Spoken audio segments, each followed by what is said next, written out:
It's worked every other time. So. Yep. It looks like it's good on my end. Okay. It says live. I don't. Yeah. Yeah. Yeah. I get to see the comments over here. There it goes. Yeah, I just got it through on my notifications too, so it's got to be going good. Yeah, alrighty. Looks like it's doing okay. Yes, sir. Gonna wait a couple minutes, let a couple people get in here so they can catch up with the show, even though we're running late. Yeah. I've seen y'all both talk about the stick rods on your post, and you made the post today. How I've not known much about them, except I did watch the Hunter Bogham podcast with one of the guys, I guess, or maybe the dude. I've done a little bit of research, but it's pretty cool to hear. Like, cause I'm in Nashville, and Arkadelphia is an hour away, and I lived in Arkadelphia for like 5 years. It's pretty cool to see a company down here. I guess it's down here. Is it in Arkadelphia or is it somewhere else? God, where is it again? I think it's Harrison. I want to say Harrison. Okay, I thought on the website I saw Arkadelphia, but then it might, yeah. But it's, don't get me to lying, because I just seen my buddy post it this morning, and I know what it is, but I just drawing a complete and total blank right now. But I do know that it is based here in Arkansas. I just looked it up. It's in Arkadelphia.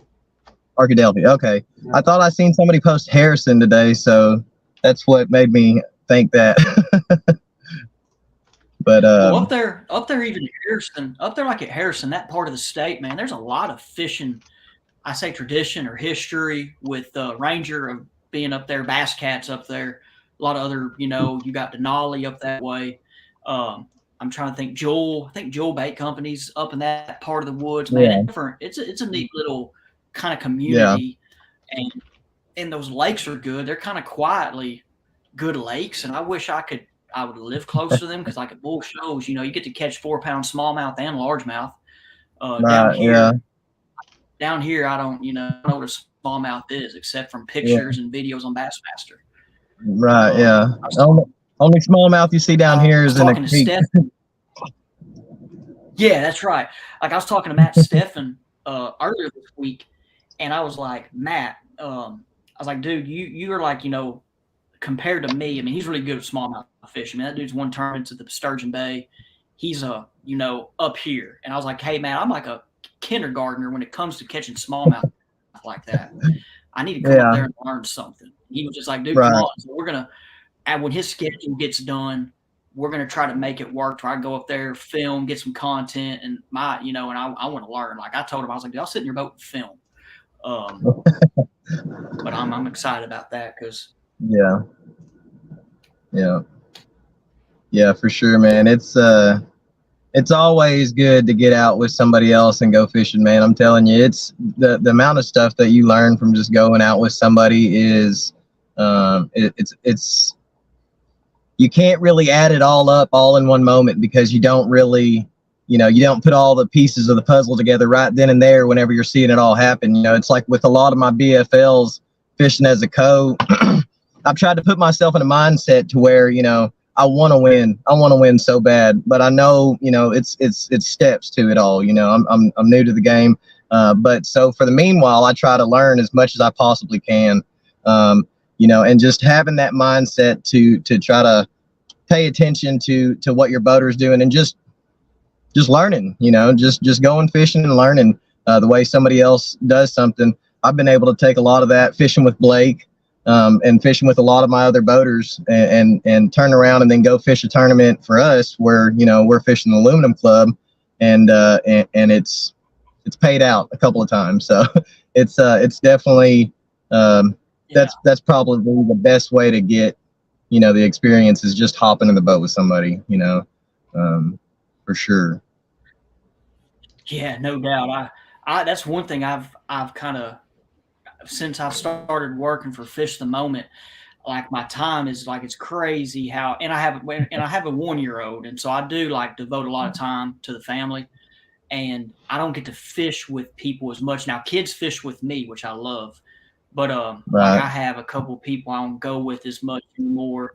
and I miss that. Like there's one guy in this town I still fish with a little bit, but we talk like every day, and he's been one that's been very good for me. Just not on just like the relationship friend side, but fishing side. I've learned so much. And and he'll tell you he learned stuff from me too. But we were talking the other day, and I was like, man, I got to get back in the boat with you. The last time we fished together was at OH. Me and him, he's OH with me, and anyway, we lasted. Yeah, that was a heck of a trip. Yeah, I want to go back. I bet. Go back hopefully in December. Yeah. I'm trying to go to Fork. I'm trying to go to Fork in the next 2 weeks. I think I can pull it off. But well, hey, I ain't got a lot going on in the next couple of weeks. I'll pay gas and half a gas and. Fork, I mean, I might tell you to come on. If it's a Fork, and I've said it, and people will. Fork's a casino now. Like Fork is a casino, and I'm not a gambler, but it will get you hooked. I mean, I've had bad trips there, but I've had more good, and and there aren't as many 10-pound fish in it as there used to be. But boy, there's a lot of 5 to 8 pound fish in it. I mean, it's it's good enough for me. Yeah. Oh, and it's a place too. It's a place too to where like you don't get this much. What I'm about to tell you, like in Arkansas. I mean, somebody watching this might, like a Nimrod might do it, or anyway, I'm not going to talk about other lakes, but like you might go like 4 hours and not catch a fish, and then you'll go 30 minutes and have 25 pounds, and it will be the day of your life. It just it happens that quick. Wow. And so, but it's a cool place. And I like how it fishes. How it fishes is to my strengths. I love fishing offshore. I say offshore, it could be like 5-20 feet. I'm not talking like that.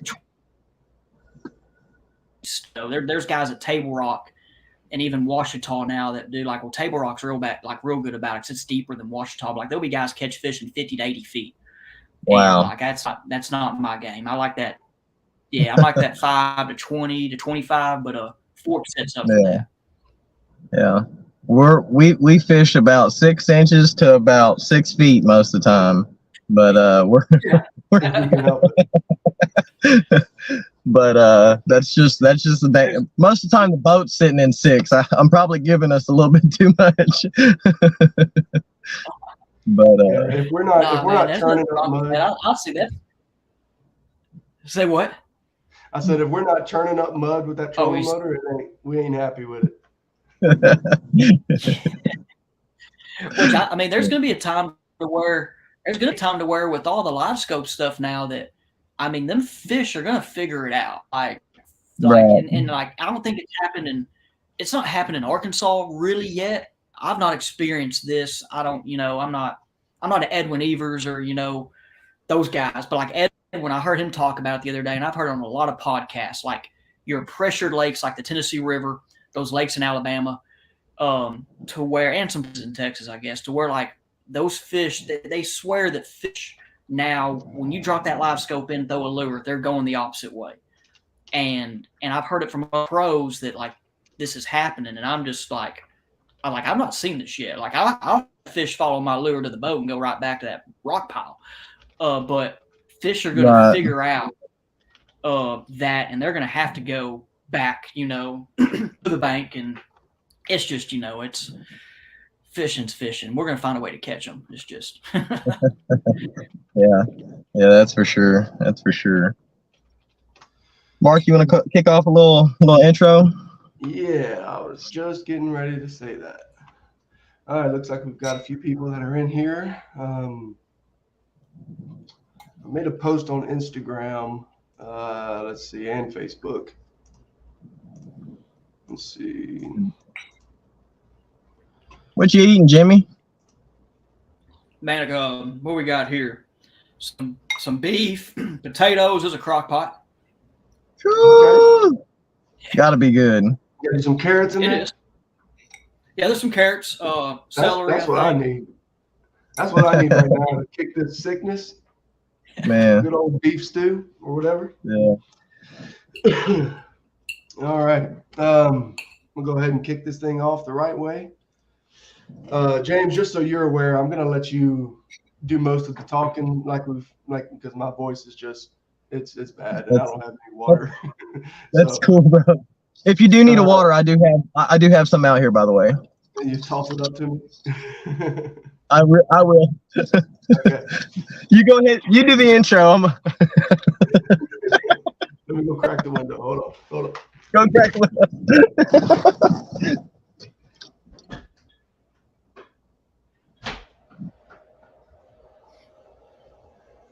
Looks like a hobbit up here. How you doing?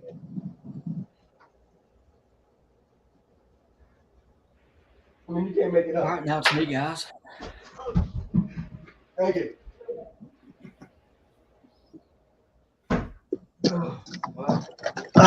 There's a little television for you guys. We're over here running around wild. Yeah. And he's right outside my office window. That's why. Yeah. In case that wasn't clear, Yeah. he's right outside. For those of you that don't know, and I guess I'll go ahead and clear this up before we do the intro and everything. This was supposed to be the Archie BFL champions. Unfortunately, Bryce ended up sick on top of Mark being sick and everything else. So we called in a sub, Jimmy. Jimmy was nice enough to come out here. We really appreciate you coming on and doing this. But for the most part, we're separated as much as we can be because Mark actually has COVID. So if it ain't one thing, it's another, so y'all bear with us. We're doing what we can. We still got a good giveaway for you, and we got a great guy on here going to give you some good information because I'm telling you, this guy right here knows how to catch them. That's right. Yeah. So he said it best. I won't repeat what he said, but yeah, we're about to get kicked off in this. We've got Mr. Jimi Easterling of Bass Fishing Declassified. I mean, you couldn't ask for a better substitute for today's live stream. So definitely, again, thanks for getting on here with us, taking the time out of your day. I know you're eating your dinner right now, and so we appreciate you taking the time out of your evening to sit down with us, and just a couple local guys trying to learn a thing or two and help spread that knowledge to our community of people that we follow, and maybe mix and mingle with some of your following as well, which would obviously be beneficial for everybody involved. Well, I appreciate y'all guys. Bringing me on. I know me and James have talked quite a bit since he's watched the videos and realized that, hey, this guy's like a couple hours from me, and I've enjoyed watching y'all stuff. Like the people that know me well kind of know a lot of my story. Like, I love catching fish. I love helping others catch fish, kids especially, but I don't really care the age. I mean, I'll take people fishing and just teach. I grew up, and my dad would take me fishing, and but he just couldn't provide some things that other, I would say, kids could get, right. And then I think y'all might be in that situation. I don't know. It's just so he couldn't do everything that that some other people could help me just because they were bass fishermen or whatever. And so when I got into fishing, I wanted to help others. I loved it as a getaway. I've enjoyed y'all's live streams because I know they're the winners of these the divisions. I love learning. Like, I will learn and learn. Y'all have had some really good guys on here. I told James earlier I was ready to come on here and ask Bryce questions. Like, I was about to try to hammer him. If he's gonna watch this, I was about to try to hammer him with questions. I miss Bean because Bean's good, but I like to learn. I never really, as I got in the YouTube world by just, that's a whole nother story. I mean, we can talk about that with me knowing Johnny, and there's a bunch of backstory there. But it's gave me an opportunity to learn or to teach others. And the tournaments, I just that's what I was going to get to with the people. I mean, I did some tournaments here and there. I did the co-angler. I did the co-angler from like 16 to 20ish here and there. I had more bad pros than good, and it burned me. Like, it turned me a wrong way. And then I was a coach. And I mean, when I coached, that was my competitiveness. I coached, it was a competition every day, and fishing was like my fishing was my getaway. Like, and I know a lot of people tournament fish because they're like, oh, it's competition. And I'm like, hey, I'd rather just go fish for 12 hours. If I catch 20 pounds, it's cool. You might. And so anyway, I've enjoyed being on here listening, and man, like I said, let's go. We'll talk some fishing and see. But sounds good, man. Sounds good. Yes, indeed. Well, as James said, I'm feeling quite a bit under the weather. Of me and just about my whole family came down with Corona. I know. Okay. Yeah, it's 3 years after the whole pandemic, and still I'm probably one of the 5 or 10 people in the whole state that has it right now. It is actually my wife's in the healthcare business. It's kind of, I heard more Little Rock. It's kind of starting to come back. So you're not the only. It's it's not hopefully to the severe that it was, but it was still like, it'll kick your butt for a couple of days. Oh yeah. I still got a couple of old bass. You never forget. Never forget. Never forget. Yeah. I'm gonna let James do most of the talking today because my voice is just not there. So James, whenever you want to get it kicked off with the questions or running through those items we wanted to talk on. So yeah. Sounds good, bud. Hey, I can't see any of the chat or anything. So if you'll just relay, if you'll do that part or whatever, I'll really handle, just most everything. If you have anything, just throw in whatever, but it's, hey, I'm glad because I can't do this without Mark. I don't know what I'm doing without Mark. I'm telling you that. I don't know, so Mark, I really appreciate you doing this today too, Yeah. So anyways, I'm going to do a giveaway today sponsored by my company. I actually own a fence company here in Central Arkansas, located right outside of Hot Springs Village.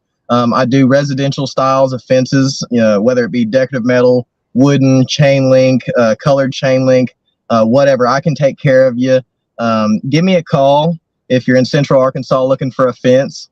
Mark, if you could pop my number up there and let that kind of play around for a couple of minutes. If anybody's interested, give me a call. I'll take care of you. If you mention this, I'll give you a 10% discount. And guys, I've got some great baits that we're going to get to. Well, heck, matter of fact, I'm going to go ahead and show them off real quick. I've got the, I'm sorry about the glare, guys. I'm going to try to do what I can. Nothing's helping here. Well, anyways, let me see if I take it out of the pack. I think it's mainly the pack is putting off all that reflection. But we've got a spot remover jackhammer. God, that still don't help none. I'm sorry, guys. Well, you're just going to have to trust me that this is a fire color. If they don't know what a spot remover jackhammer is, they need to. Yeah, if you don't know what a spot remover jackhammer is, just go to Google real quick. Anyway, so with that spot remover, the reason I like this bait is because it has a little bit of chartreuse, but it's mostly a translucent skirt on it. It's got a little bit of kind of some what I like to call a little crappie pattern on the belly of it with that silver head and silver blade. What I like to do is I like to just keep it real simple, and I keep 2 packs of these rage swimmers. There we go. Yeah, there we go. Yeah. This motivated Exodus. I think it's the Exodus swimmer on here. Shout out to Motivated. Hey, heck yeah, man. That looks good, man. I like that. Yeah, I just had somebody tell me that they like to throw a grub on the back of their jackhammers, and I was like, man, it's endless with a jackhammer. You can really do whatever you want to with it, but I've got you guys 2 packs of these aren't the actual packs. I couldn't find the packs that I bought for this, but I got you guys taken care of. I've got 2 packs of 2 different colors of the Strike King Rage Tails. And I know you're probably like, why are you throwing a paddle tail on a jackhammer? Well, the way that I actually like to do it is whenever I take the Rage Tail out of the package, I'll actually take the paddle tail and I'll just snip it off there, either with some scissors or just grab it with my fingernails. And you leave as much of that tail as you can flat like that, okay, and then you just thread that onto your chatterbait, and it gives you a nice bulky profile that chatterbait head is going to shake around in the water whenever you're retrieving it. And it doesn't work out with every single style of swim bait. You know, if you've got a harder body style swim bait, this will work with Kitex or anything else like that. But man, I'm telling you guys, it gives it a really nice profile. It gives it a little bit of bulk in there. And you can always buy these at Walmart too. That's probably the main reason why I have loved this trailer so much, is I don't have to go on Tackle Warehouse or wherever and try to order them. I know that I've got 3 Walmarts within 30 minutes. I'm going to hit the jackpot on one of them. So that's my main reason. There's another little tip for you. That's the main reason why I like these Strike King Rage Tails. And they don't tear up quick neither. I love them.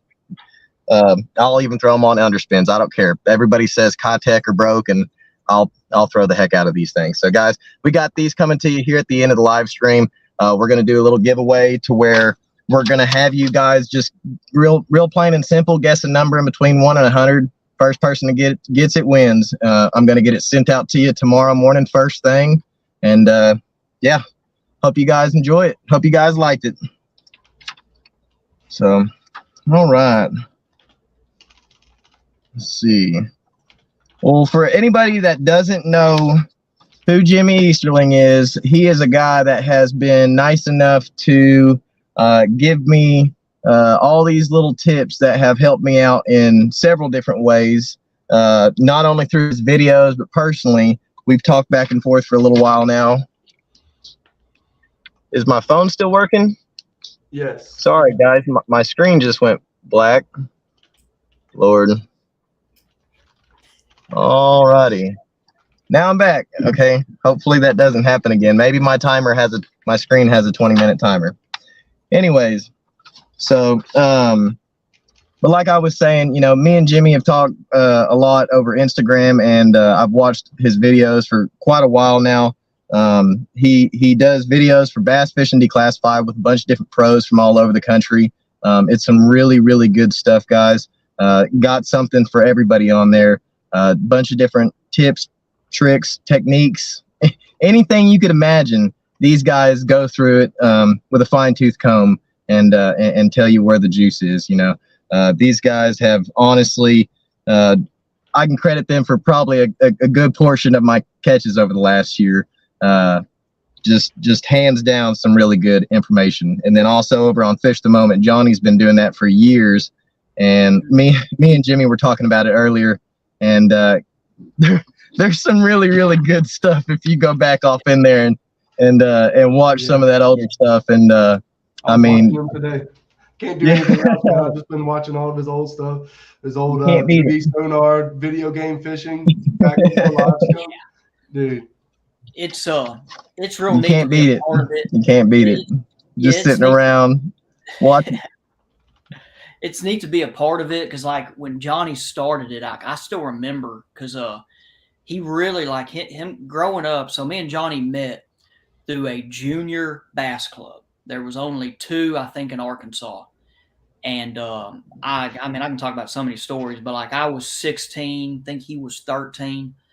And dude, the dude was good. And I got told about him by all my friends when I got in this bass club. And guys, like, this was way before high school fishing. I mean, we had volunteers take us out. Like, let's say there's 2 kids in the boat. You each had a 5 fish limit. So, I mean, it was hard. And my first tournament that I ever did was at Lake Darnell. Never been. And I didn't know much about it. And, you know, we launched in Darnell Bay. And there was a big bass tournament going on. And so I knew that we're launching there, but I just did my Google Earth studying back in 2008 or so, whenever this was crazy, 2006 or 7. I don't know. I got to go back and look. Not 8, because it wasn't 8. It might have been 2006, man. I don't know. So I did my Google Earth studying, and I was like, hey, I'm just going to stay right there at the ramp. There's 2 like rock point dikes. I mean, dude, I should be able to catch 5 fish there. Yeah. But I think Darnell had that 15-inch slot. I don't even know if they still have that slot, but they had the 15-inch slot. I'm not sure. I don't think they do. I think they might have took that. I don't know. I don't want to make some river rats mad. But I stayed there the whole day as a kid, and dude, like I say, a kid, 16-year-old that's never fished a tournament. Dude, I wore the fish out. I only had 2 over 15 though, and Man.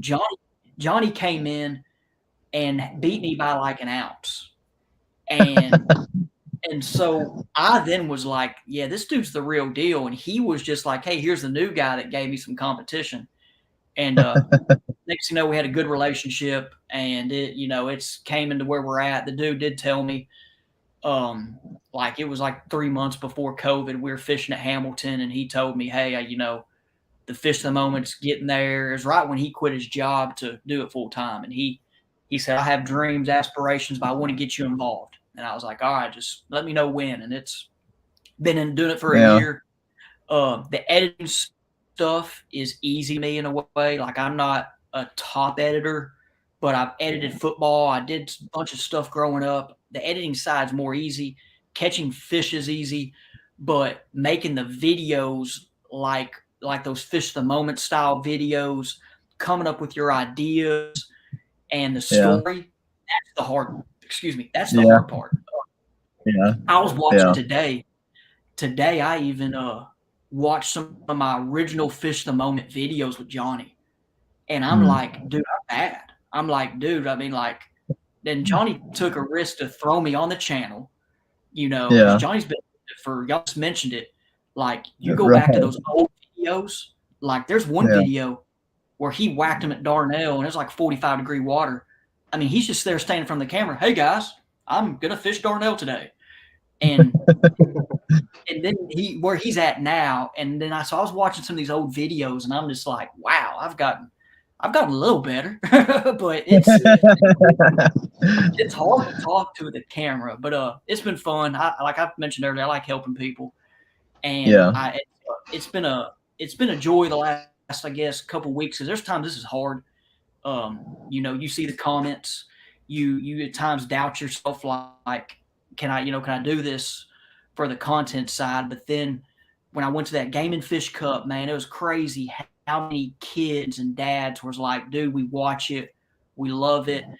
Hearing you guys say it, dude, like that's like been good. Like, hey, I guess we're doing okay. But you mentioned it earlier about the channel. A lot of people overlook this part of the channel. You mentioned about the other dudes, and hey, they're good.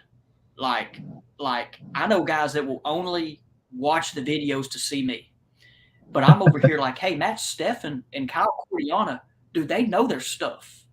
And, for sure. And like, there's been some videos, and like, there's been some times in some videos when they send me the film, and because I get their fish catches and stuff, and I'll like call some people and be like, dude, Kyle just caught fish like this. I've never done that or even thought about it. And Randy's Randy. Randy, dude, has almost too much knowledge to talk about at times, and he knows his stuff. Like the dude does. It's been a joy. I've learned a lot the last year, and like I said, I appreciate you guys having me on, and so here we go.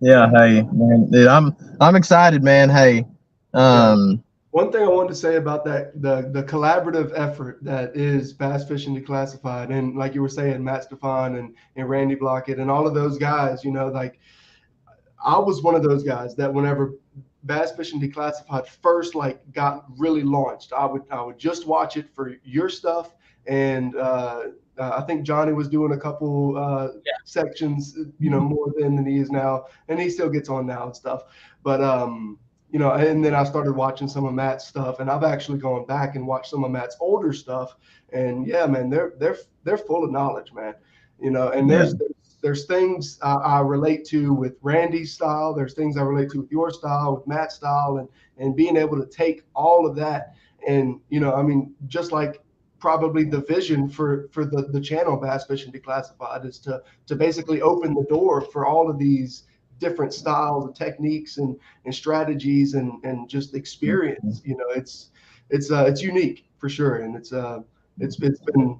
I'm a fan. I'm 100% a fan of the of everybody that's involved. Yeah, and that's that was Johnny's whole deal. So when he brought me on, he wanted us to all be on Fish the Moment. Like we were like, hey, how can we all get on Fish the Moment? But then everybody knows Fish the Moment is Johnny. I mean, Randy got on there, then did his thing, but like, so then that's where we came up with this idea of having our team and maybe even growing the team one day. But so for like people though, not at like, and Johnny's thing with him is like he's not the big professional KVD, so people can relate to him. And he brought me on as, you know, I said earlier, the gamble. He wanted the Southern guy that can catch fish offshore, but also can fish shallow. Go to, and relate to them people, you know, just relate to that group of people that, hey, here's a dude that I can just see at the gas station and like, y'all just talk to me, to where like some of them pros sometimes don't want to, you know. But then he brought on, you know, we have Miles Berghoff. I mean, he's a Tennessee River guy. He lives there at Chickamauga. I mean, but he catches fish everywhere too. And he grew up, I mean, you go look at his old BFLs. I mean, that dude won some BFLs down in Florida. Kyle, he was a hammer, I mean, over there in Oklahoma, and then made it out. It's a pretty cool deal. And like I said, we might one day grow it. I don't know. I just we'll see what happens with it. Yeah, I really enjoy watching a lot of, I have the My Outdoor TV, so I actually watch a lot of the older stuff. You know, sometimes say I've got a couple of days, I know I'm, you know, not really going to be doing a whole lot. I kind of just, I'll pop on, you know, some older Bass Pro Tour or Tackle Warehouse Invitational or whatever, and just sit there and watch one of those, you know. And Kyle and Miles have been on both of them at one point or another, you know, and just watching them on there too, and you know, seeing them on their channels. Well, originally I had heard about both of them. I had heard both their names several times, and then the channel kind of, you know, brought them around, and then I seen them on My Outdoor, and I was like, you know, these guys can catch fish, you know. And with Randy, you know, Randy, he's got so many crazy things, man. But I'm telling you, just like I told Mark, it only takes 1 4-pounder choking that sucker, however you're doing, whatever you're doing. It only takes 1 4-pounder to change the way you think about it, you know.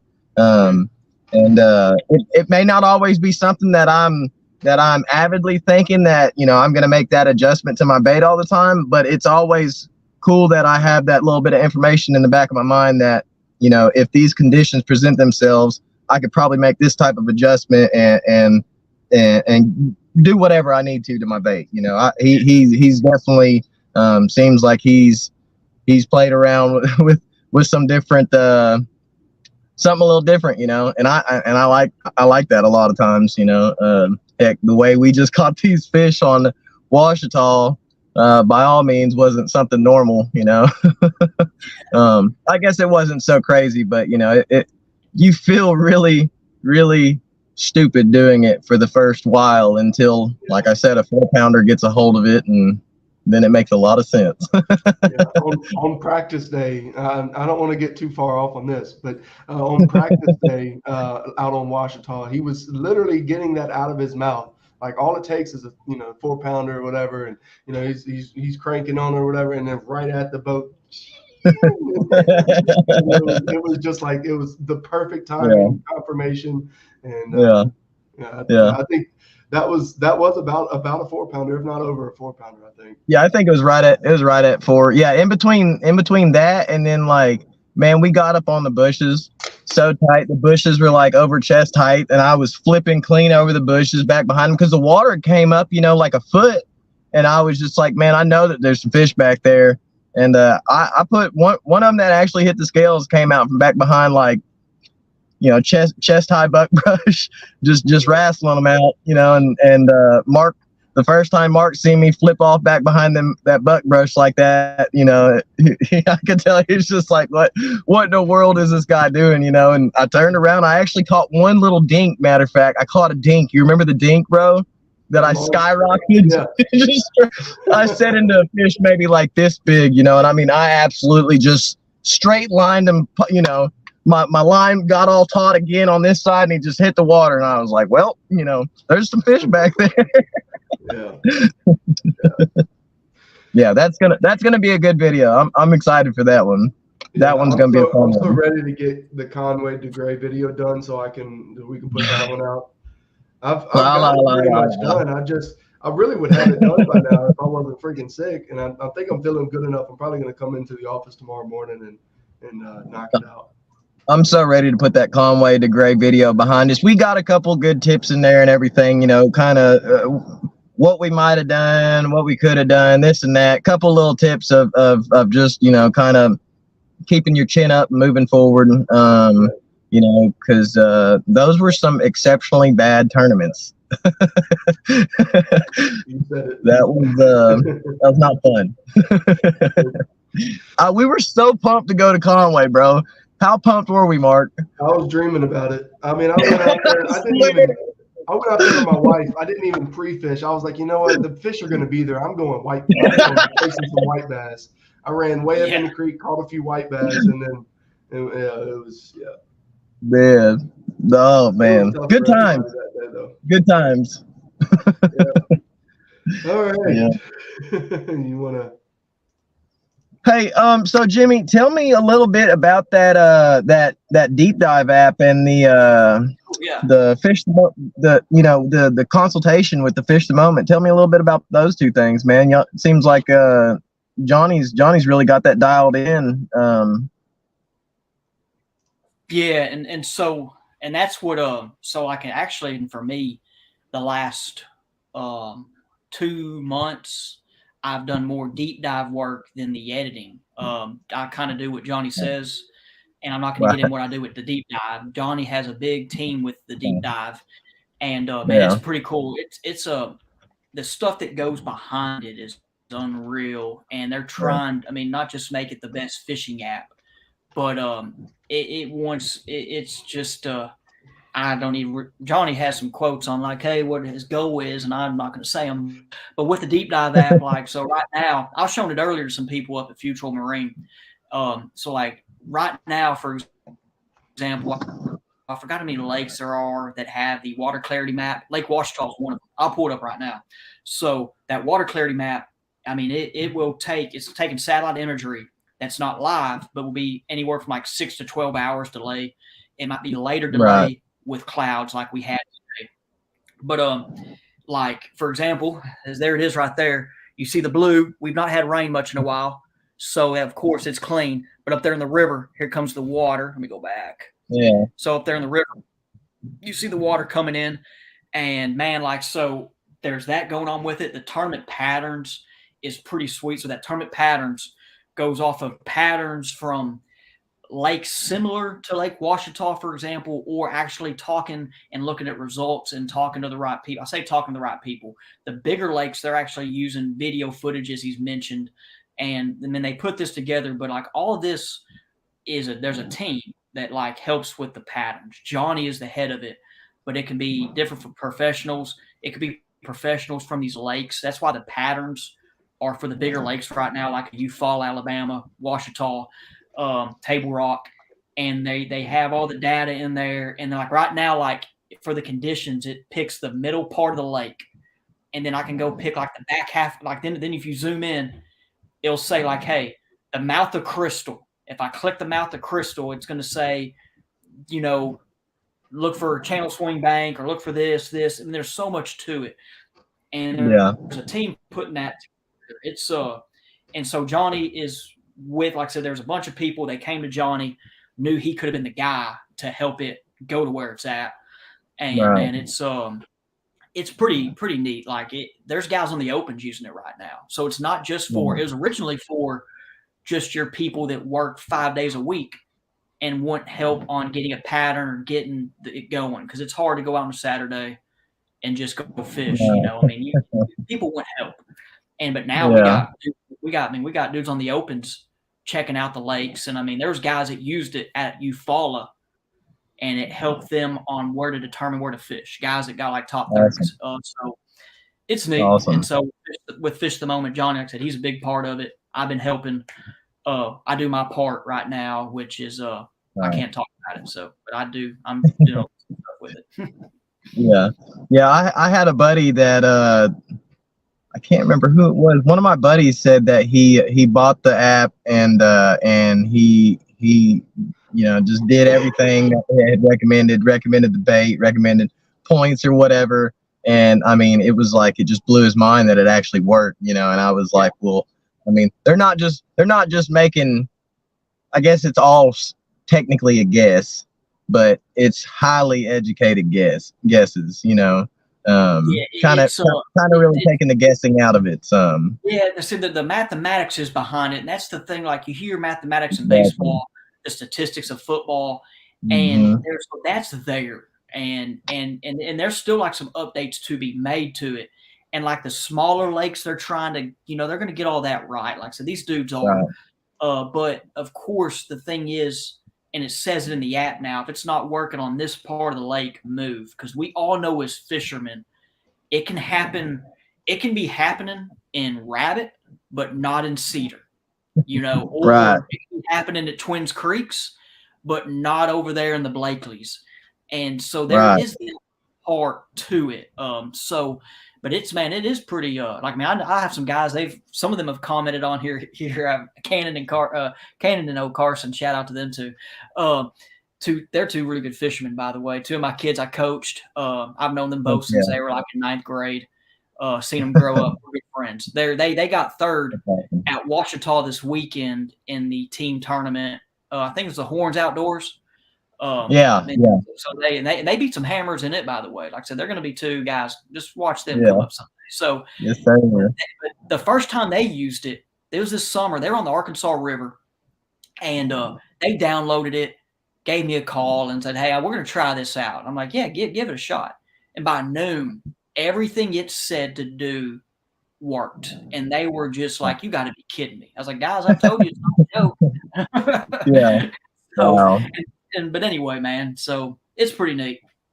Yeah, man. It's I've looked through it some, and it seems like it's definitely. I'm the type of guy that I'll take a little bit of information here and there. Hey, I'm looking at these comments. I'm looking at the comments. Top H2O, I never said he won a tournament. I said the dude can catch a lot of fish.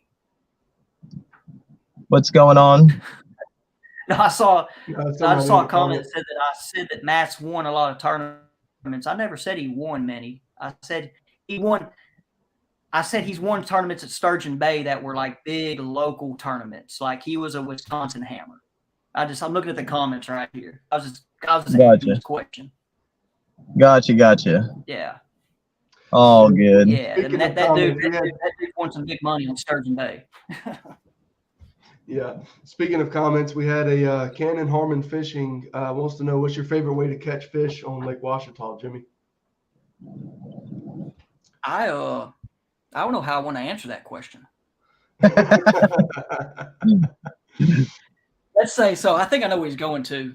This would be a great story. So me and him went to Ouachita this last January and fished. Cold day, post front, might have got up to 40 degrees. And he got second the year before out there in the BFL as a pro. And he was 19 at the time, I'm pretty sure. And he caught him on a way that I have always wanted to catch him out there. I've done it before, but not consistent. And he was consistent with it, like leading up to the tournament. And it was just me and him were bouncing stuff off each other. He figured it out at Ouachita, and it was neat. Like, I'm not going to get into it. So anyway, we go out there to fish, and I wanted him to show me and just to see. Here comes my dog. Let me close the door. So we go out there. He goes to show me, and I caught like some dinks. He lost a big one early in the morning. And then we went like 3-4 hours, and it was just not happening at that time. Yeah. And he kept mentioning to me, "Hey, I want to go." He kept mentioning to me, "Hey, I want to go catch some fish in the grass. I want to go catch some fish in the grass, And I was like, "Well, hey, let's run over there." So we run over to the east of the, and I tried to force another bite that wasn't happening. I tried. Like, I wanted to catch fish I wanted to catch fish on a dang deep crankbait or shallow crankbait. Yeah. It was windy. I mean, everything was saying crankbait to me. And the back of my mind was like, "Jimmy, pick up the jig. pick up your jig, pick up the bread and butter for wash and taw for me just growing up. All right. We just lost Jimmy. Yeah. I was wondering if it was his connection or ours. No, I think when he moved, he might have bumped something. Yeah, I noticed it happened right after he moved. All right, we'll take a little bit of an intermission here and just remind you guys about today's giveaway. Put it down in the comment section. There is no limit on how many times you can enter to win, but you must be in the comment section of the live stream today to win. The winner will be selected at the end of today's stream. Looks like we got Jimmy back. I'm gonna bring him back in. What happened? I don't know. We lost you for a second. You were talking. You were this close to spilling the juice, and somebody pulled the plug on you, man. So did y'all hear me talk about the jig? Yeah, we heard you say you said pick up the jig, the bread and butter, and then we lost you right after that. Yeah. So then I finally picked up the jig, and we went to an old hole, and they were there, and it was pretty good 30 minutes. But I should have probably, and we're catching fish. I mean, the boat was probably like 45, 50 foot. We're catching fish in the edge of grass, 20 to 30. So just, yeah, it's one of those things. I've done that bite so many times. I'd rather go out there and catch some fish in other ways. Yeah. Yeah, I'm still having a little bit of bad connection on my end. Mark, is it still kind of coming through just a little? It's off and on. Yeah.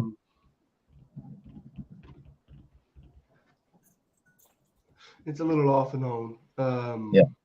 Well, I guess we'll. He's frozen. He's frozen for now. There he is. He's back. Yeah. All righty. Do I need to go to my? No, I don't know. Maybe if there's anything that you can do to maybe help increase the signal. I don't know. It was doing fine. What's crazy is right whenever you reach to go shut the door, it seemed like that's whenever it started going slow is the crazy part. Yeah. We good now though, you think? I think it sounds a lot better now. It sounds a whole lot better. Okay. Hey, Nate had a great suggestion. If you've got anything like your cell phone or TV, anything like that that's on that might be connected to the Wi-Fi, that you can disconnect and just kind of limit how many things are connected to it. But it's good most of the time. It just every once in a while. I think it's back now. I think the picture's looking a whole lot better altogether too.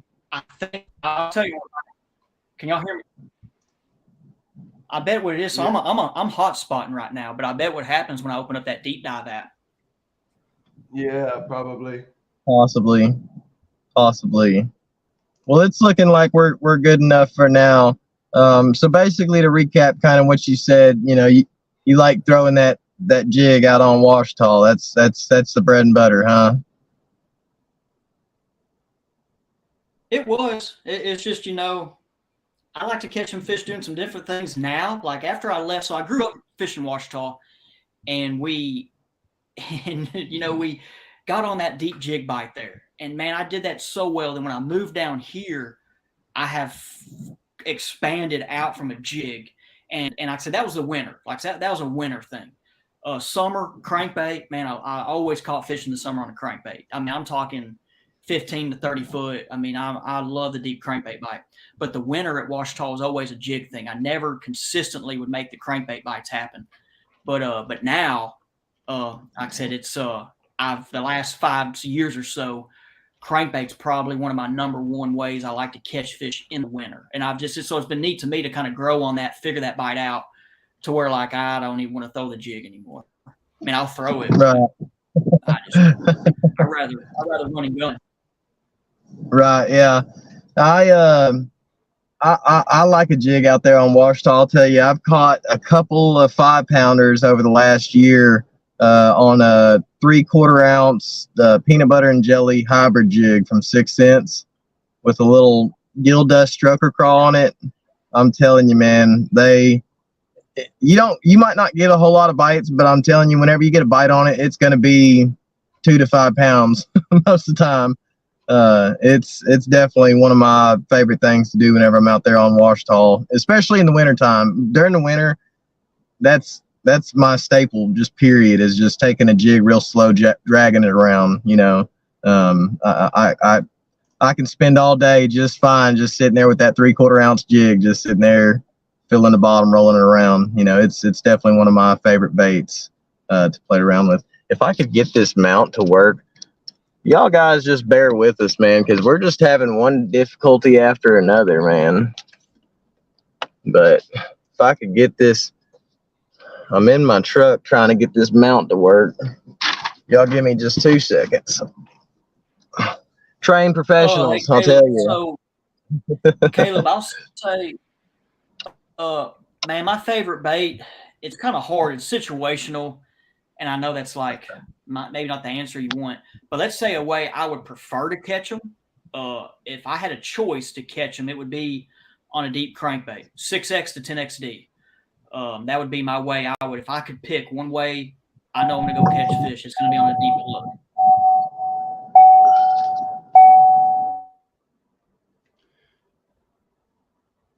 But also with that, like on the favorite bait, each year is so different. Like I've had years where it's been a 6XD to 10XD year. I've had a summer that was the big worm. Last year it was the big worm. And what was weird was like going up to last summer, I think I told myself, hey, I've not just really had like a lot of big worm, like great days. You catch fish on it, but just not like a lot of big fish number days. And then last summer, it was my lure of the summer. It just kind of happened. And so this summer, I'm kind of curious what it's going to be. A couple years ago, I mean, there's one summer, guys, it was 2019. 19, dude, it was a swim bait. I mean, I caught fish on a swim bait the whole summer. I mean, it would be like Washita. I was there a couple times. Millwood, it was hot here. I go to Broken Bow, catch them with it. It caught fish for me everywhere, and it just kind of varies on the year, on what lure it's going to be. Yeah, I'm hoping it's a big line bait. I'm trying to learn it. I'm hoping I keep figuring, kind of get better every day. Yeah, I got this new little guy right here to play around with, that little 8-inch Sneaky Pete in that Aurora color. So I'm gonna play around with it some and see how it goes. It looks pretty, so we'll see how it fishes. I've heard a lot of really good things about it. Yeah, I saw you make the post with the 6.5 draws. Have you had a chance to throw those yet? Man, and whenever I say this, I am by no means saying anything bad. But me and my buddy both got our draw, and they float, and the box says slow sink. It's not the biggest thing in the world. You put lead strips on it or whatever. But other than that, I love the action of it. I'd love to see the action of it with the slow sink on it, instead of, because it just doesn't have it.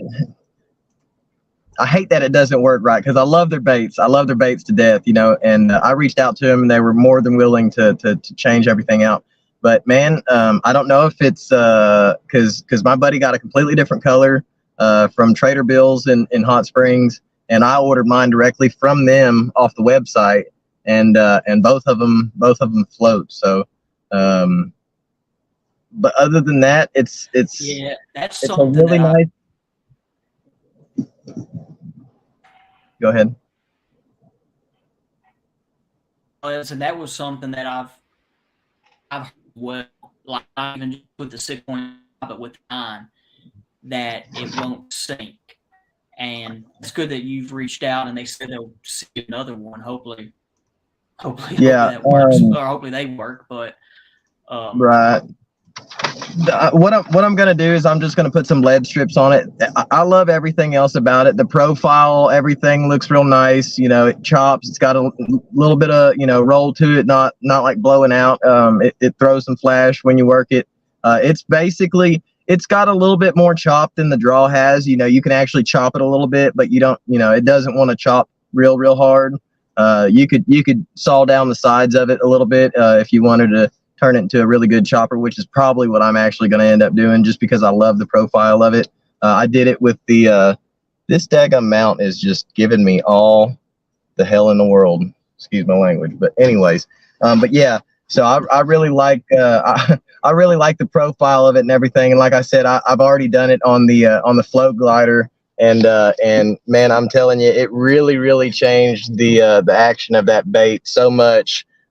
Cutting down the sides of it made it to where it didn't have all that restriction to where it could just go side to side. So I'm thinking about doing that same thing with it, just getting some lead strips or whatever, and just weighting it down. Now I can play around with weighting it to however much, you know, whatever sink rate I want to weight it down to. So but yeah, the draw that the 9-inch draw that I had got, it worked flawlessly. You know, I never had any problems with it. But I grabbed a couple other traces, the little 5 and 6-inch trace, and that little 5-inch trace, man, is actually, matter of fact, I got it right here. That thing is a little bite-sized morsel, man. If you haven't seen one, that thing is. So here, let me get you a big trace to compare it to. Have you seen one of these yet, Jimmy? One of the small traces? I have. Huh? I have. Okay. Well, guys, if y'all haven't checked these out, this is what I thought was pretty cool. Is even though, you know, it's a 5 to 6-inch bait, the size difference is a good bit. You know, these are really actually designed just to be able to throw on just about any rod you want. And man, I'm telling you, I just got it in this week, but it's not going to be long before I'm posting some pictures hanging out of a fish's mouth. Tell you that. But so, hey, Jimmy, tell me how you got into coaching. You know, how'd you get into coaching for kids doing the whole fishing tournaments and everything? What really led to that? So here, let me kind of go back to it. I got to Haskell Harmony Grove in 2016. That's where we started the fishing team there, and it will be 2 years I'll never forget, man. But up to that, I coached college football for 5 years. I was at Stuttgart, and then when they got me to Haskell, high school fish started kind of growing. And Haskell mentioned that they had some kids that wanted to do it, and then coach. Since I was a big fisherman, people down there just knew that I fished because I'm from Bryan originally. I grew up in Little Rock, but I went to Bryan, so I am a Saline County boy. I live in Howard County right now, but I am a Saline County guy. So they wanted me to start the team, and I was like, yeah, let's do it. So I went from scratch, a group of kids that loved fishing, tournament fishing. Uh-oh, are they there? Yeah, I can hear you. Yeah. Sorry. Okay, cool. So that I had the group of kids that loved, like I said, fishing and tournament fishing. And then they had that were all of the fishing team. Some of their dads, man, were your quiet locals that just fish the Tuesday nighter at the Gray. Some of them just know how to catch fish and don't even want to fish the weekend derbies. So we had a good group. And then with that, it was after the first tournament at Brewer, our first club only tournament. It wasn't a big, like we did the big tournaments, but we would do our club onlys, and that was the best ones. Yeah. But we had one at Brewer, which Carson Humphrey, he's down there commenting. His team won it. Carson, so Carson won it. Cannon was there, and I had another bunch of kids, but dads was like, hey, what you have created here is you're going to have relationships with these kids forever because you can fish forever. And I was like, dude, you're right. Like I never thought of it that way. And so it was true from like that 2 years. I think we got the team up to like 30 kids.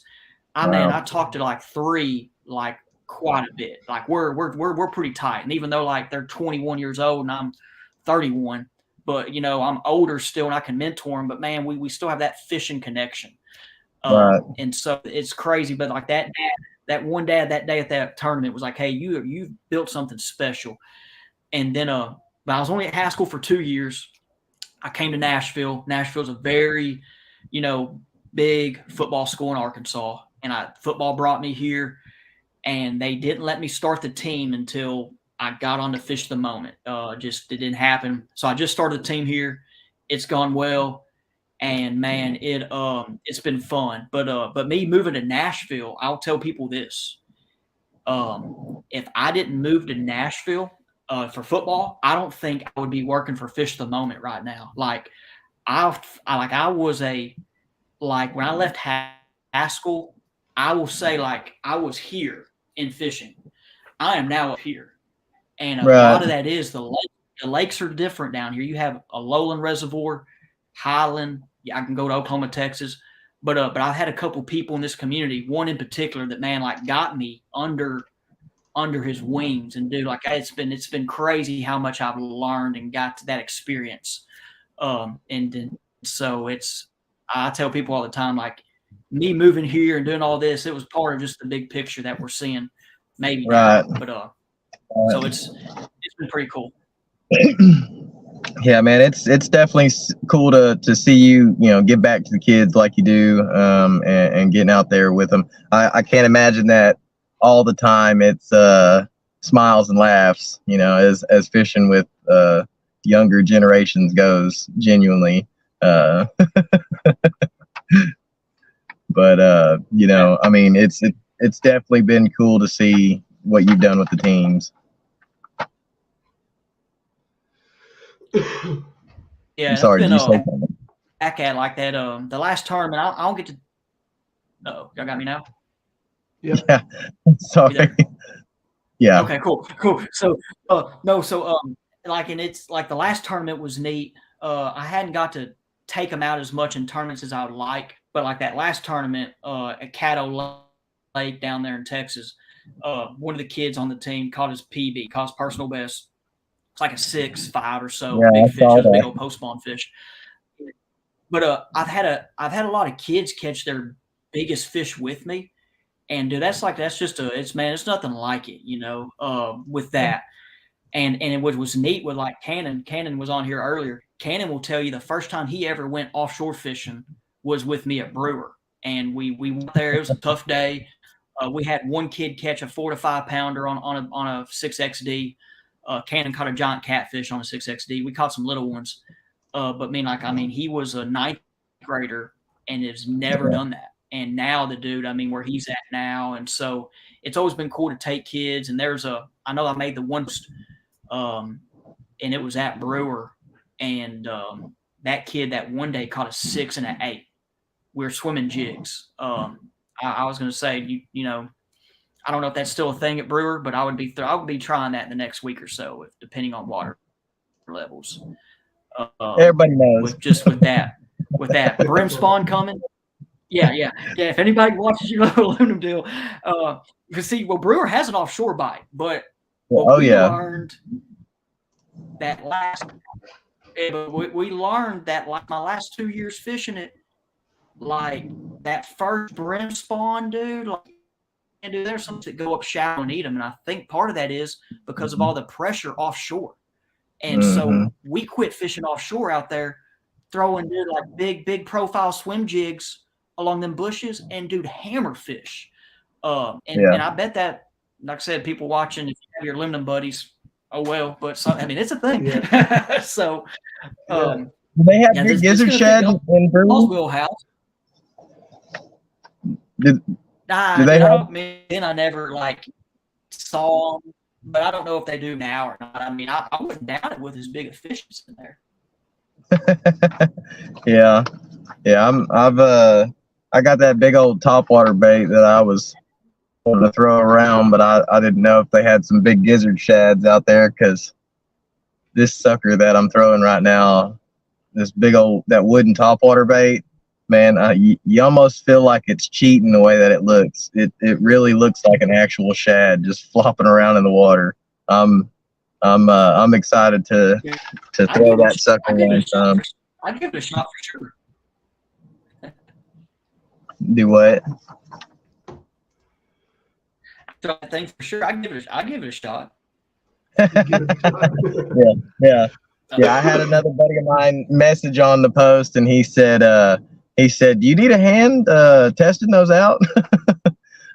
It's pretty nice, man. It throws real well. I actually just got in touch with that guy.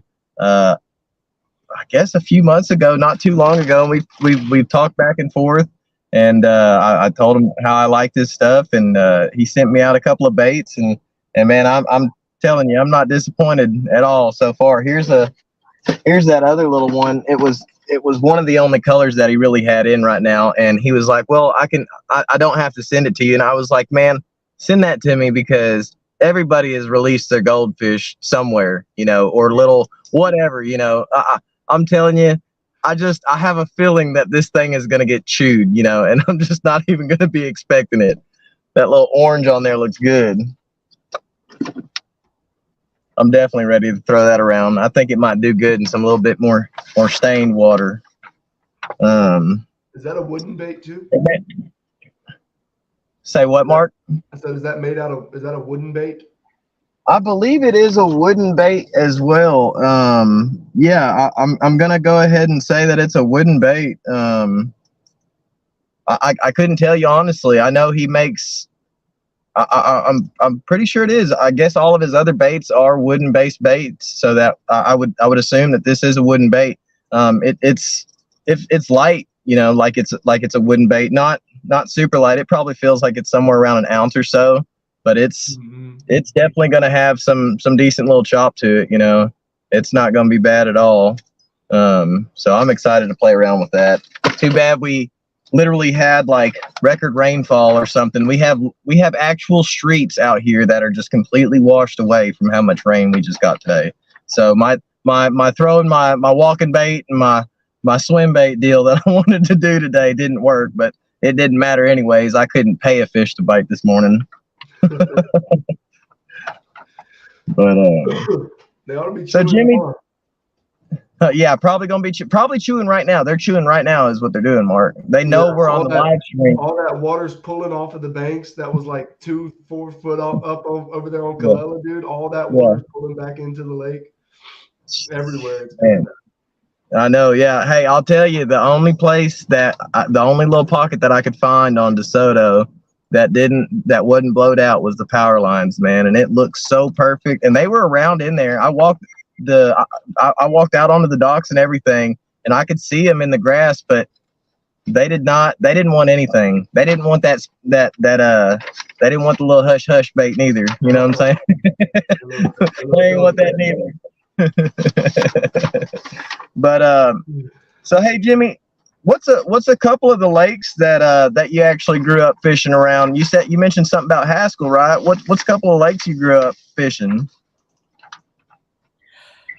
So actually one of the first lakes I fished with somebody in a boat, and this guy was really good. I didn't know how good he was until probably about a year after I fished with him. It's one of my buddy's dads, buddies from high school, and I was a 9th grader. So that's like, this was I was an 8th grader. Sorry, I was an 8th grader. First time ever in a bass boat fishing was at Lake Maumelle. And man, this is when Maumelle was really the Dead Sea. Like, it's not the Dead Sea right now from the reports I've gotten, and I've heard the hydrilla in it. This was when it was really the Dead Sea. And man, like, I remember my first trip we went out there. I mean, we caught fish on a fluke, and it was unreal. I mean, we caught some fish, some good fish. And then like a month later, we go out and we're catching them on Carolina rigs offshore. I have no idea what we're doing. But so I got to learn some things early, but I really didn't know what was going on. I mean, I was an 8th, 9th grader. Arkansas River, that's another place. I love the Arkansas River. The Maumelle Pool, I probably fished it. The Maumelle Harbor, Pine Bluff Harbor. Man, I have caught some fish in the Pine Bluff Harbor. I've not been in the harbor in 6 years though. But like, and I don't even know what I know now. I would even fish it the same. I mean, it's just crazy looking back how like I go out there and catch 18, 20 pounds deep cranking.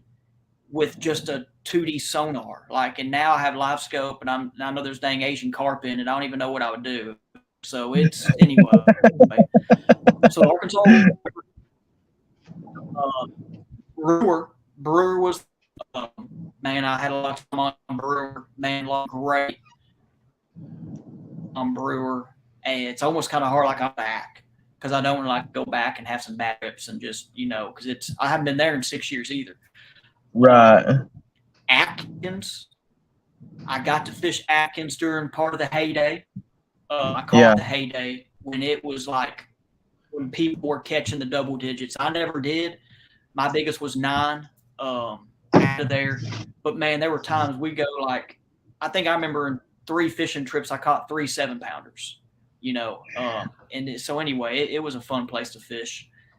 Yeah. And then Washita was the other. I didn't start fishing to gray until college when I was at Henderson State. But I was coaching football as a student. Then I graduated. Then I became full-time. So as a college football coach, you only had to fish really like 1 week in November, all of February, part of March, and then the middle of April to like June. Like that was only when I could fish it. And believe me, there were times I was out there for like 2 weeks. Like if it was 2 hours, I was out there. Or bank fishing. Like guys, we had some bank fishing trips that were unreal. Like right now, I mean it's May 11th. I think the water was there is like it's probably level, but on a day like today, oh believe me, you can go over to the state park in certain areas and catch some fish on the bank. We'd even start waiting. Like, and then what I started doing with the boat, because I had access to a boat. That's a whole nother story. That's a good deal. I had someone let me, who's a very big guy in my life. His name is Roger Brown. He was a pastor, did my wedding. Dude's like, he was a real guy, big mentor. He started letting me just take his boat out and like take care of it. So I'd bring it down to Arkadelphia when I could fish. But, I was still a poor kid. So like I would launch it at the state park and never like put it in gear. I would launch at ramps along that lake and just fish. I got to learn to gray a unique way. Like I go up there to Shouse Ford, launch it, fish. I would just say I'm going to stay right here and figure stuff out. And even if I don't catch a fish, like in Shouse, there's a certain bank that I remember looking at it and I was like, hey, they're going to get there sometime. And guess what? A couple months later, they were like, so I would like, I had to gray like a picture of it in my head, like on a bunch of, areas.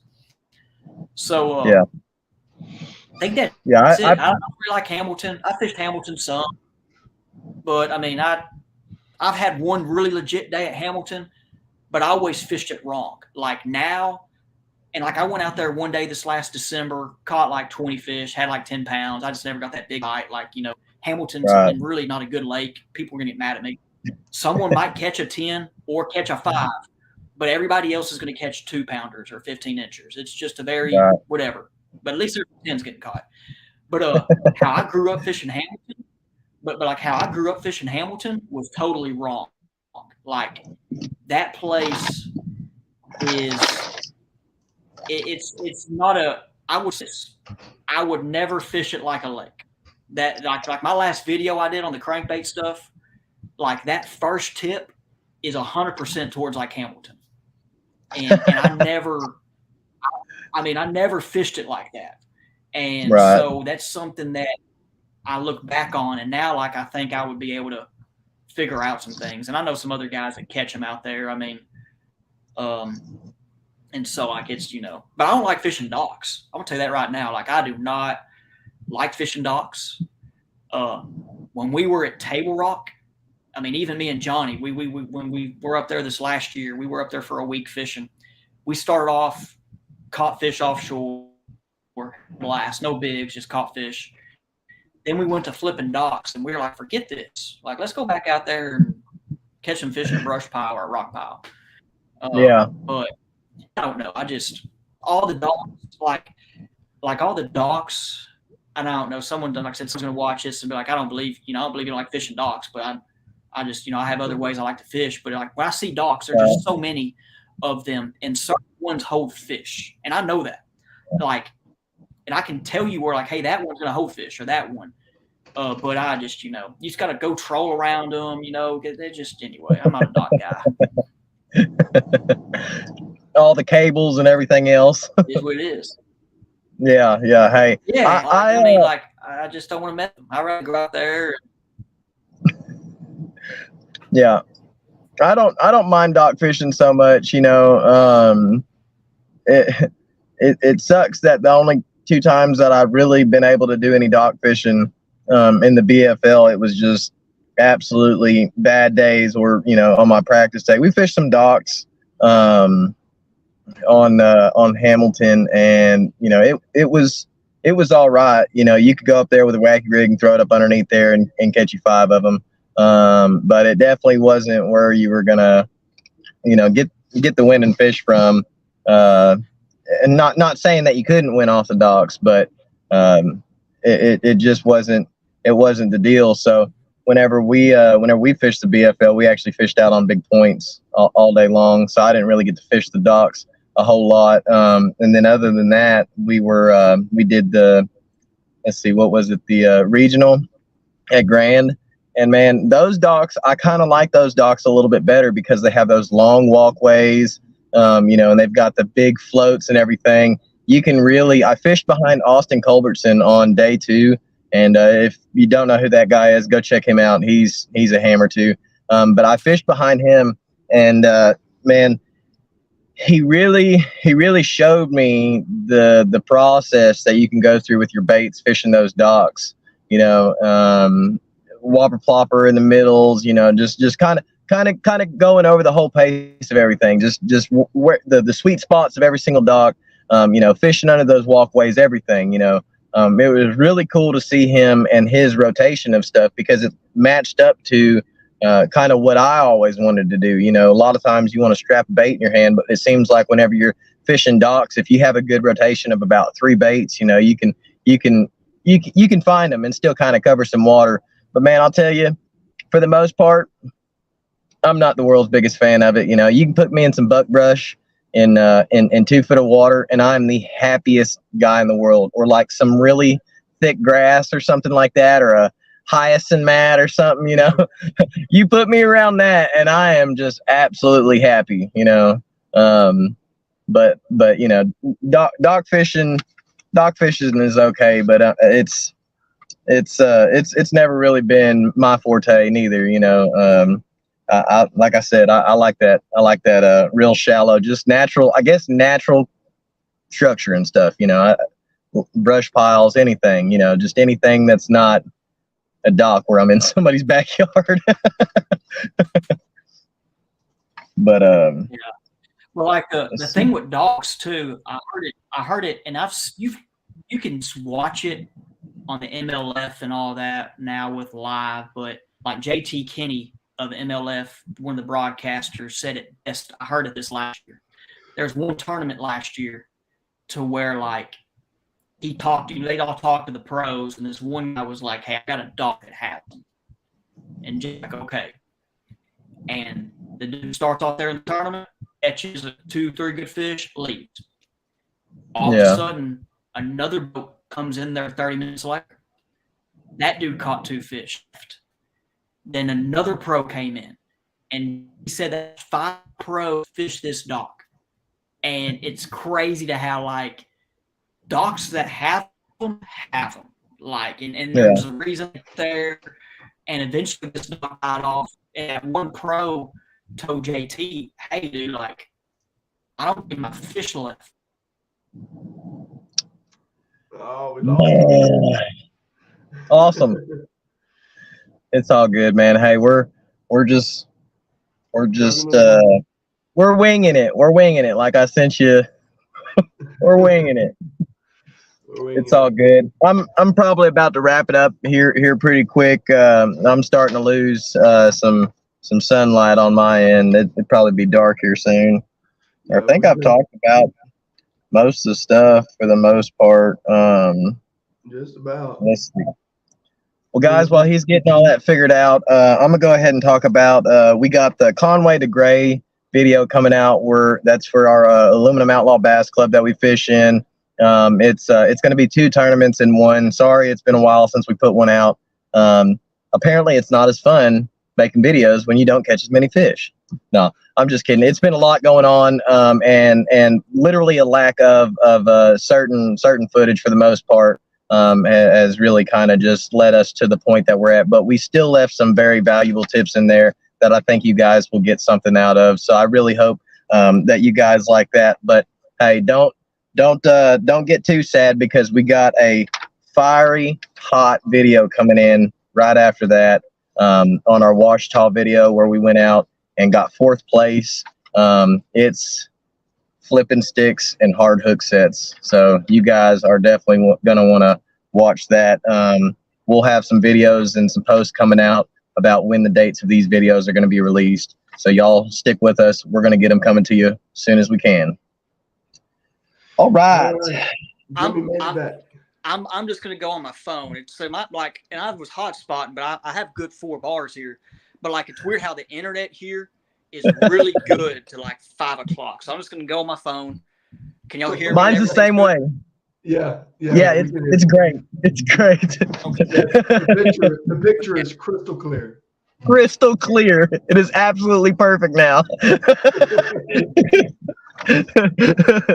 Hey, it's all good. I'm glad we was at least able to throw something together. It's unfortunate how it all turned out, with not being able to actually interview Bryce and everything, but I'm super happy that you've been able to come on with us tonight. We're really just trying to get something going with this, with Mark having COVID and just having to make some adjustments here at the last minute. So we appreciate everybody that stuck around this long and watched the whole video. We really, really appreciate it. We're just a couple of guys playing around talking about some fish, so we're glad that you guys have been supporting us stuff. We appreciate every time you like, comment, subscribe. And like Jimmy said earlier, we've ran into a couple of people here and there that have talked about, they watched our videos or this and that, they watched a bait tip video or whatever it may be, or even just recognizing us. It's been cool to see the people that we've reached already, and it's just so much fun. I love catching fish, just like Jimmy said earlier. I could go out and catch the crap out of them every single day. I tournament fish, but you can ask Mark. You can ask him how much I fish. Ask him how many text messages he has to say, "No, man, I'm busy." So I love to fish, and so I know how much it matters to somebody to be able to go out and spend your time, effectively catching fish in your area. So we appreciate everybody that has been watching and supporting us, however that may be. And if you've liked the content so far, go ahead and drop a like, drop a comment of what you'd like to see, what was your favorite thing about the video, whatever you want. We love getting any feedback that we can, because like I said, we do it for you guys. It really matters whenever we hear back that it's working for you, whatever it may be. So thank you guys so much. We're gonna hop back into talking with Jimmy just for a couple of minutes, and then we're gonna wrap all this back up. Well, Jimmy, hey, how's it going? I can see you perfectly clear now, buddy. Yeah, we're good now. So, man, Jimmy, I just have one more question for you. Who was the person? Who was the guy? Who's the one that got Jimmy Easterling into fishing? Wow. That's a good question. I mean, my dad did get me into it. So we fished ponds. He would take me one little place. You talk about growing up fishing, and I didn't share this earlier. This was an old sneak hole. Was the Washita River down there under I-30, the Malvern, and the Malvern exit, that bridge up there on around them rapids, that whole, I guess 200 to 400 yard section. Dude, we go catch smallmouth there. We were talking about smallmouth earlier. We go down there with an ultralight and wear them out. But what happened was when kayakers became a thing, they took it over. Like, I remember my first year of college, we tried to go down there and do, like, there were just too many kayakers.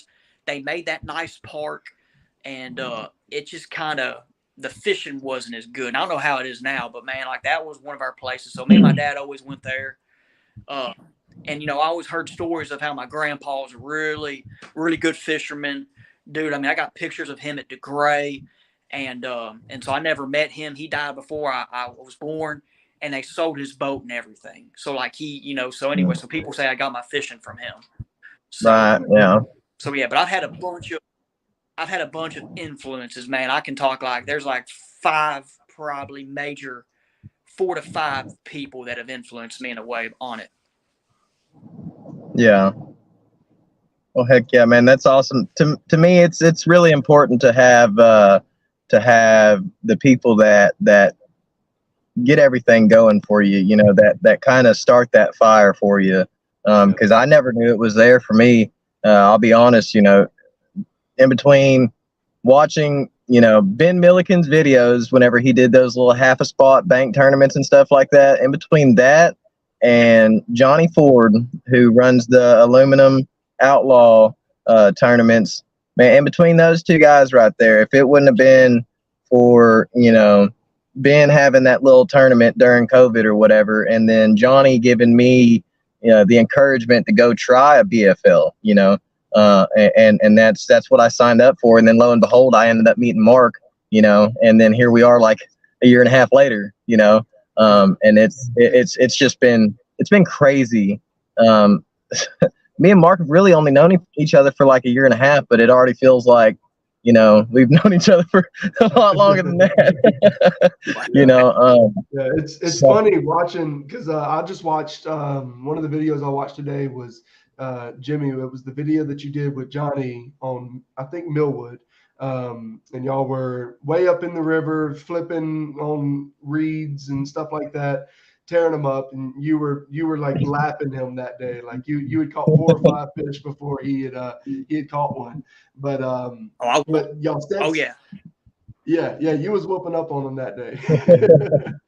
Oh, I love that day, because there's not many days you can just go beat Johnny, and man, I let him have it. But with that, like the next video he released, or I don't know when he released it, but like we stopped. We had like 15 pounds, caught them in like an hour. Like we wore them out. And then he was like, this is something I had to learn from him as a content guy. He's like, hey, we need to go find fish somewhere else, get another video filmed.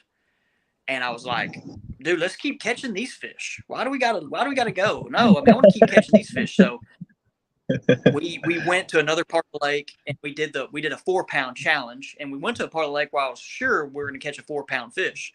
But we did not. But he kicked my butt on that frog. And people don't know, he's really good with the frog. And I was trying to catch fish on another bait, and I caught fish on it, but then we ended up not putting it in the video. I'm still trying to keep that secret. But he kicked my butt on the frog. And we made that video to where, like, I mean, he's really good with it. Like I just said, he's good with it, but it was like a payback video. It was, hey, we got you back, you know, or Johnny's got me back, you know. Yeah. But so it goes both ways. Yeah. And one of the things you said in that video was, I think it was you had drove into it and into that area, and you're like, this ain't the right area. And he was like, no, let's fish here.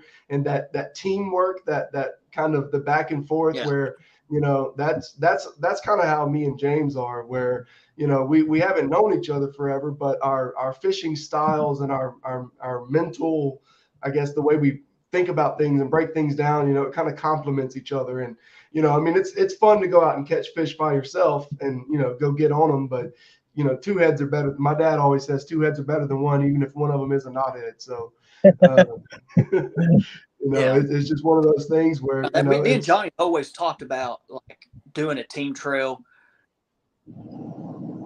Yeah.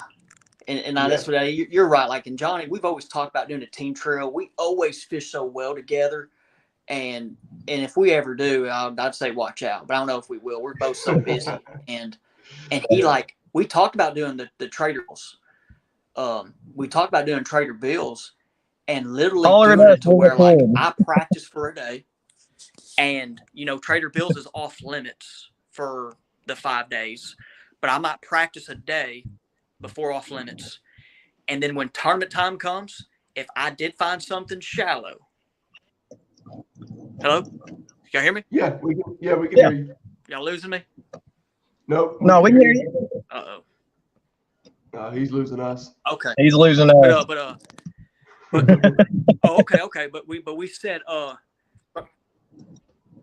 okay, no, but it was to where we might like, since there was like the no off limits, right? We would go out there and do his thing to where we graph for 3 to 4 hours and try to find something. Yeah. And I really think that like there would be some tournaments we would somehow, now there's a lot of guys run to their spots, and I mean like them Washita dudes, I mean we know, but we would make a little appearance in some tournaments. Yeah, definitely give them a run for the money for sure. Yeah. Yeah. I would definitely But guys, I'd pay to see that. yeah, one day we might make it happen. But guys, hey, I've enjoyed it. I'm about to have to put my little one down. That's fine, brother. I'm about to my little one's about to go to sleep. But I appreciate it, guys, and I'll stay in touch with y'all. And like I said, thank you. Sorry for my little internet problem. No, hey, man, it's all good, Jimmy. Thank you so much, brother. Thanks for being here with us, buddy. You have a good night. We'll see you. See ya.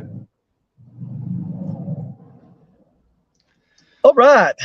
Well, I guess now we need to see who won the giveaway, huh? You want to do that now? have you already done the 1 through 100?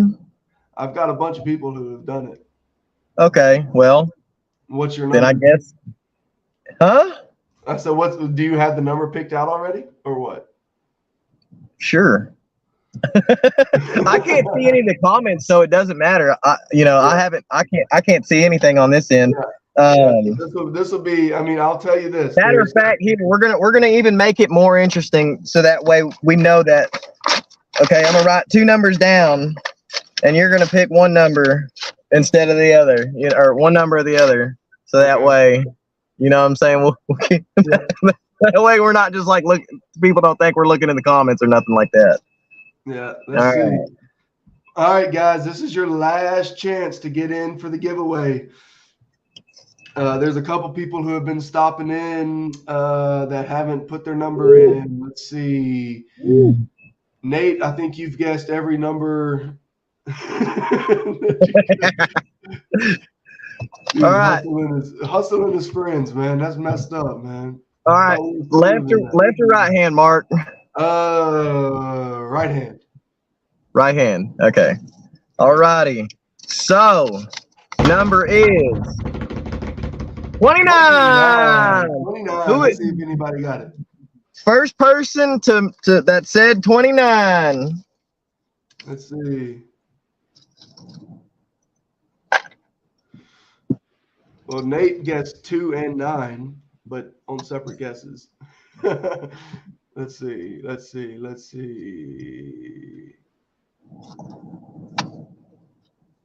29.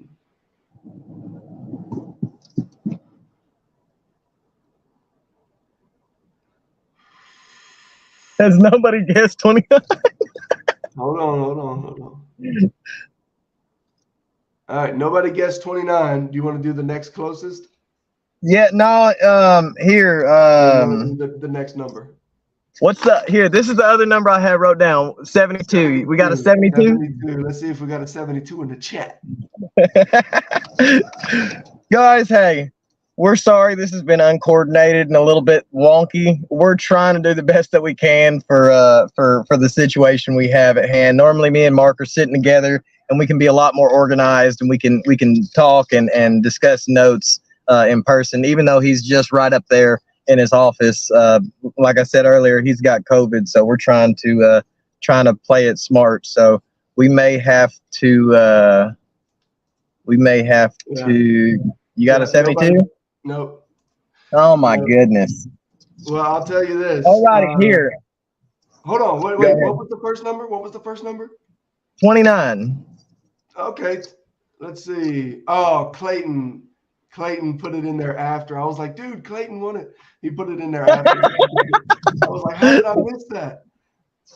You almost got me, Clayton. You almost got me. So I guess the closest one would be old Nate. He guessed 30. Yeah. At 721. Yeah. He guessed number 30. Oh, you want to do like they do on the they do those walk arounds and like, hey, you can either take it or double it and give it to the next person. So I mean, since nobody guessed it right on this one, do you want to just save it for the next one, or you want to give it to Well, no. We're definitely giving it away. Hey, everybody, I'm sorry to have you do it over again. We're going to make this real quick and simple. Quick draw McGraw. You got 1 through 20. First person that gets it now. Go. 1 through 20. 1 through 20. All right, I'm writing the number down right now. Caleb, get in this, man. 1 through 20. 1 through 20. We're going to leave it open for about 2 minutes, y'all guys. Well, 2 minutes. Yeah, we don't need 2 minutes, huh? Quick draw McGraw. Quick draw McGraw. No, we'll I'm going to leave it open till 8:10. Once my phone says 8:10, we're going to go ahead and close it down. All right, we've got a couple of them. Thank you guys for not just putting in 1, 2, 3, 4, 5, 6, 7, 8, 9, 10. Yeah.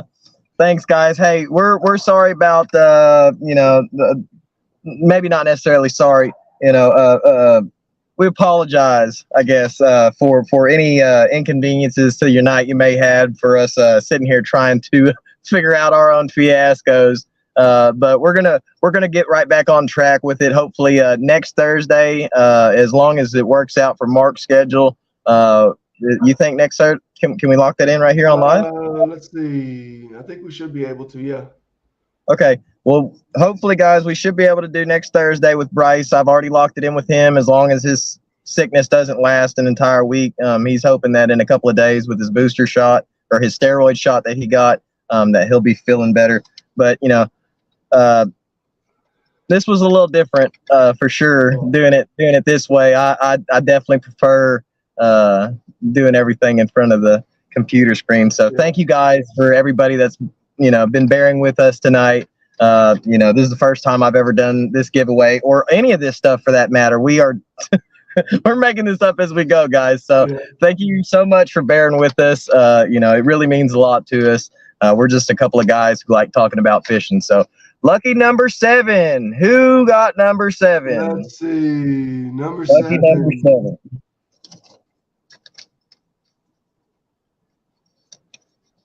Let's see.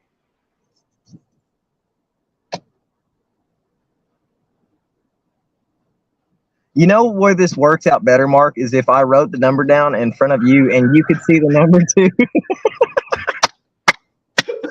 Nobody guessed 7. Are you serious, bro? Are you serious? Okay.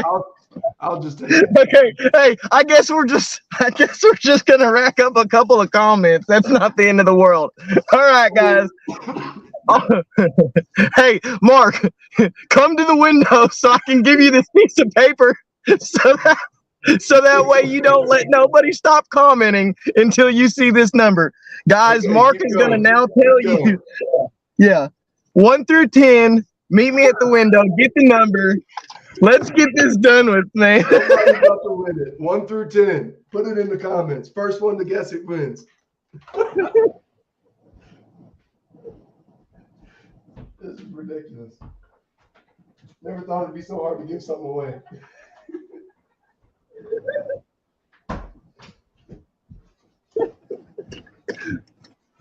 Oh, man. What the heck, James? There's like 7 numbers on this paper. It's the other 2 that I haven't called. Oh, man. Like Mark just said, we never thought it'd be this hard to give something away. Okay. Oh, my goodness. All right, I'll let it go. It's only 3 of them in here. They're freaking battling it out, man. Well, then they better battle it out. Somebody's winning. All right, let's see. Nobody said 7. Too funny. All right, they restarted. Let's see. What's our number?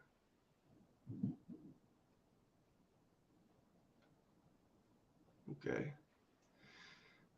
Alrighty. I believe that the man himself, Mr. Nathaniel Gay, has locked it in. Heck yeah, that's awesome, mate. That's what's up. Number 3. Number, right? Yeah, that was the number. Yeah. Okay, because there was also a 7 and a 72 on here. So. Well, I mean, we've called 7 and 72. Maybe we don't need to do 1 through 100 if we only have 3 people actually in the chat. Hey, look, the intention was there. The intention was there. Oh man, there we go. Congratulations, right, mate. You have hustled your friends once again. Well, hey, now I ain't got to pay for shipping at least. That's awesome. I just have all of that. Cheap ass. Guys. Yeah, hey. Caleb, that was close, man. I thought you had it, honestly, Caleb. I thought you had it.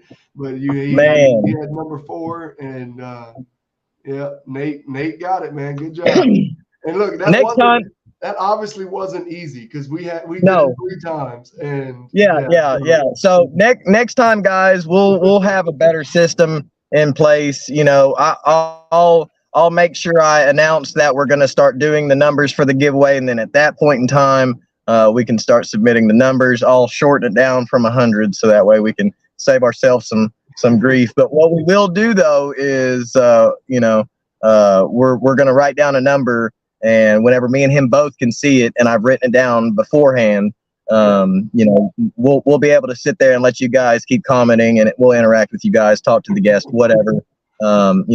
So sorry, we're making it up as we go. So I ain't sorry.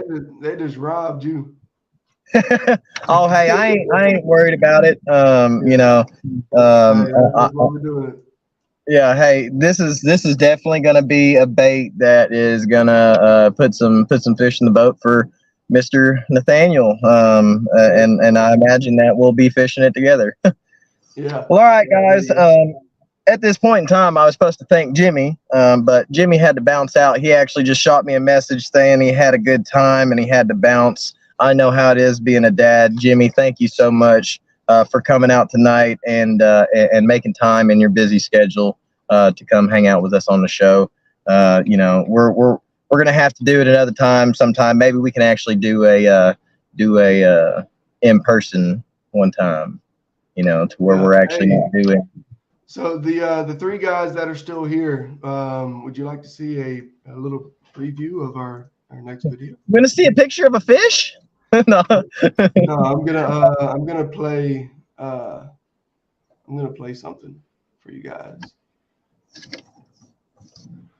Can you see this, James? Yes, I can. All right, this is just a little sneak preview of the new video that's coming out. Let's see. There we go.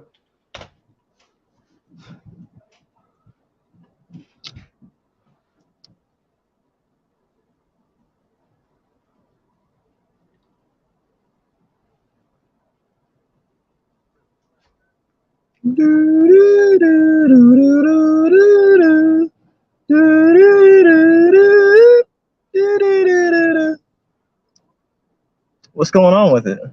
Can you see it? No. Oh. Yeah. Oh. Can you see it now? There we go. Yeah, I can see it now. Okay. There we go. Can you see it now? Yeah, good job, buddy. Okay.